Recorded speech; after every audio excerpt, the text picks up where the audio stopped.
Hi everyone, greetings from Montpellier. I'm very sorry for not to be here, but it was not possible for me due to a research trip I'm carrying out in France at this moment. Anyway, with a pre-recorded presentation, we're very happy, we're excited to be here participating in this wonderful symposium. So first of all, my co-author and I would like to thank you for the invitation, especially to Reverend Joseph, who told me about participating with the communication we are going to see right now in this 5th edition of this wonderful international Shrike Symposium celebrated this year in the beautiful country of Portugal, which, by the way, we hope you are enjoying. My name is Fer Cortés-Fossati, researcher from the Evolutionary Ecology Group, Biodiversity and Conservation Area, from the Rey Carlos University in Madrid, Spain.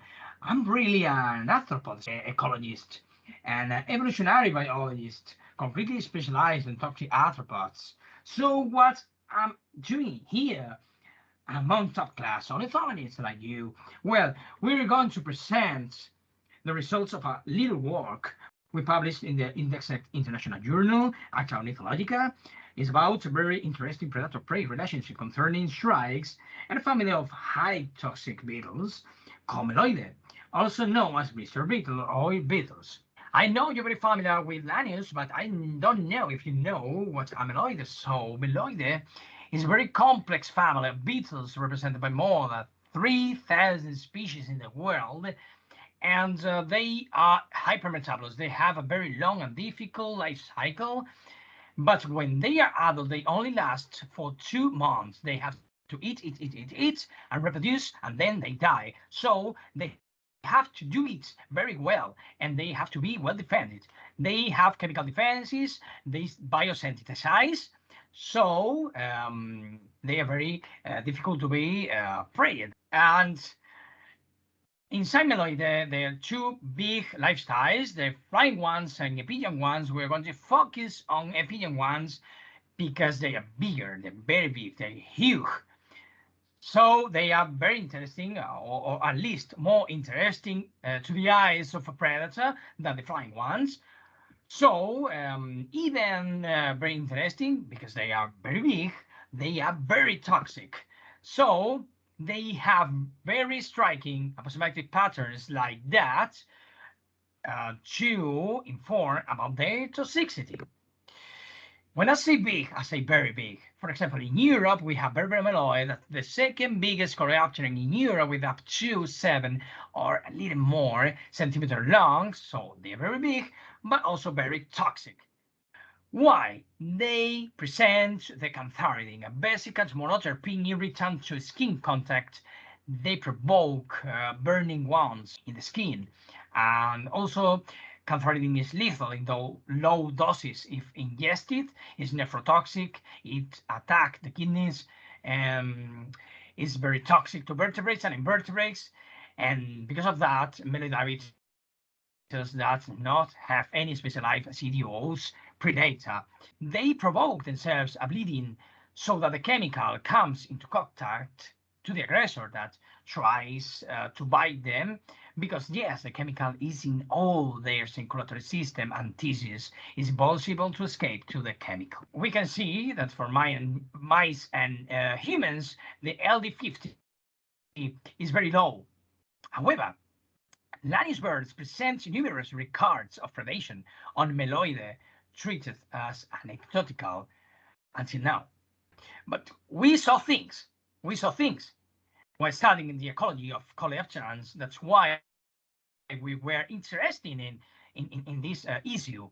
So the first thing is we later I'm going to present you our data, but the first thing was performing an extensive literature review in Web of Science, Scopus in Google Scholar, with a very diverse list of search terms related with Lanius diet and Meloidae.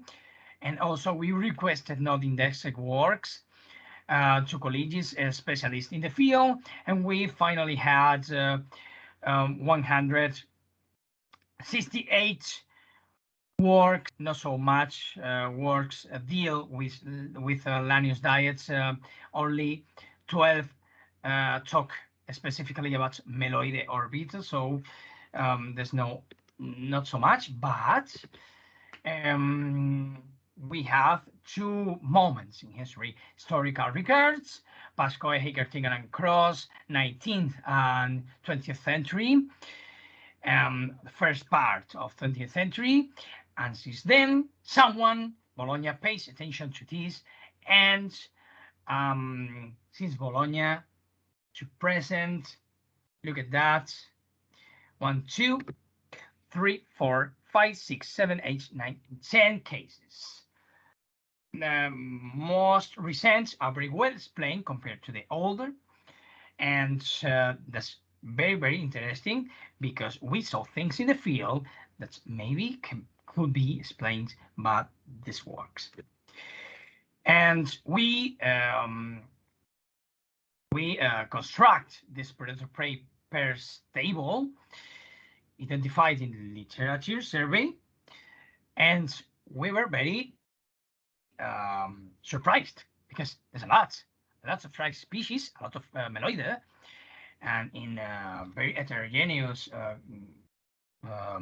list of locations. So these beetles are extremely toxic to appear in so many cases of confirmed strict predations. What's happening?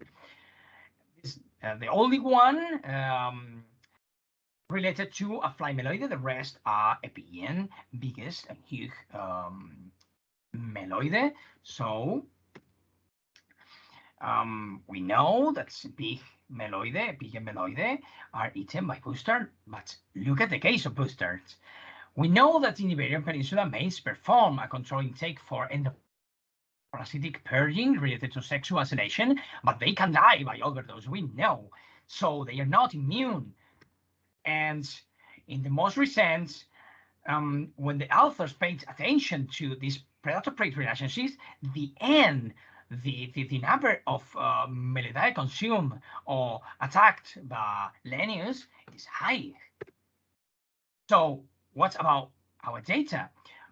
Well, for example, this in Grenada, we saw that families of Lanius meridionalis had in their pantries at least 2 to 3 meloids constantly during all the phenology of the beetles, and that was constant over the years, not only one spring season. No. Constant over the last years, we could see this behavior. We know also, because of literature, the parents offer that Meloidae to chicks. In most of cases, there's no head, there's no thorax, and this kind of predation by parts of the body was also observed in other pets of Andalusia. So it's striking. They have a concrete methodology to process this type of toxic prey. They impale them, and they only consume the head and the thorax. We rarely observe head intakes, only head intakes. The abdomen, they didn't consume the abdomen, so it's striking. Maybe the abdomen is very toxic and the head is very sclerotized and less toxic. We didn't know and don't know anything about that for the moment, and unfortunately we are unaware about the percentage of Meloidae in diets. We think that is not a testimonial percentage, but we don't know. In this peak of the abundance of the phenology of the imagos of Meloidae, we don't know in this peak how many Meloidans consume the Lanius, what percentage of the total diet it represents. So maybe it's a very good question to do in future. And this graphical abstract represents all the data we have collected from literature and for ourselves and collaborators, colleagues. For example, we have the first record from North America, Lanius novicianus, impaling Epicauda sp. We know the species. Yes, it's a flying meloide, but it's very big.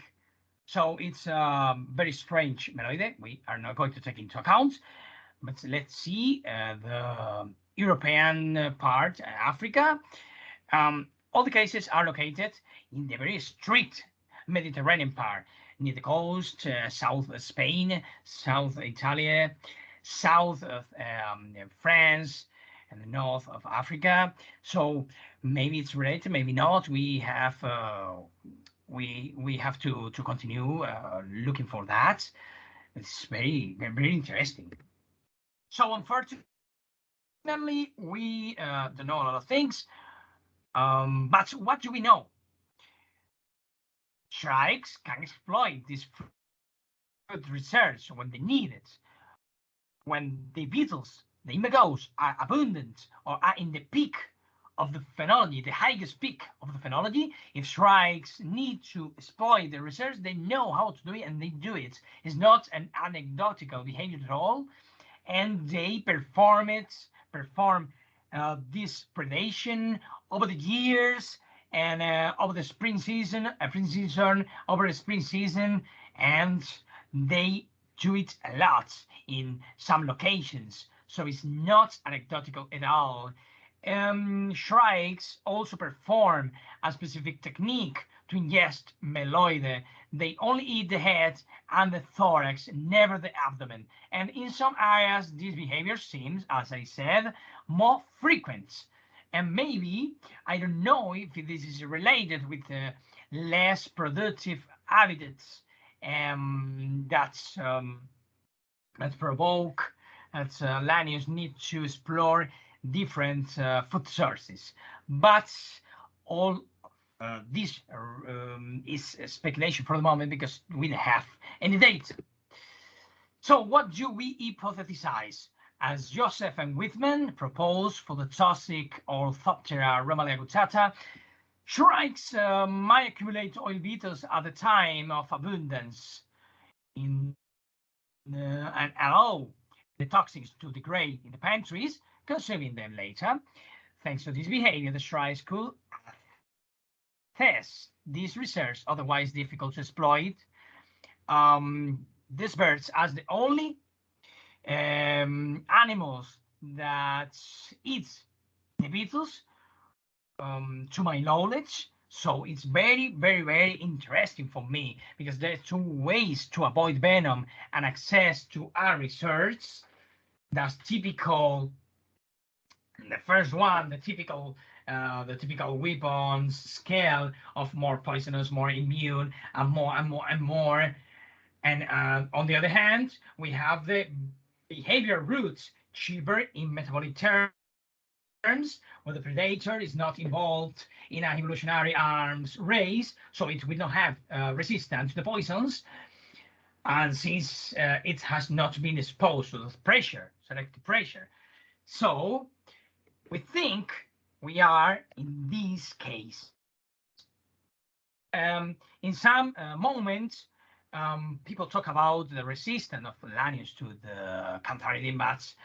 We think that they don't have a special resistance. They only have they only know how to do it because they, as I said, they have not been exposed to the pressure of more antivenomous, more venomous, more antivenomous, more venomous. So it's not has no sense. Maybe I'm wrong. I don't know. We need to continue working with this. Maybe they use the corpses for territorial signaling. They don't use the abdomen. Maybe they eat the parts they can use, and the rest is used for signaling the nest as a deterrence.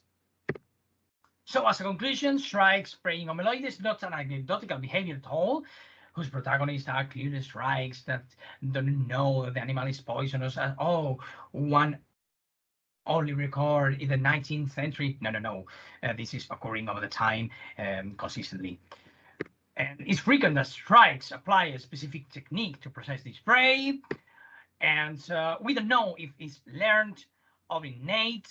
As Shrike cantharity resistant. For the moment, no studies have been done in controlled conditions, in laboratory conditions. We can only hypothesize.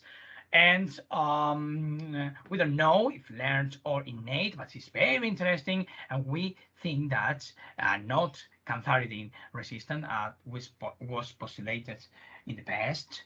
And that's all. Thank you very much.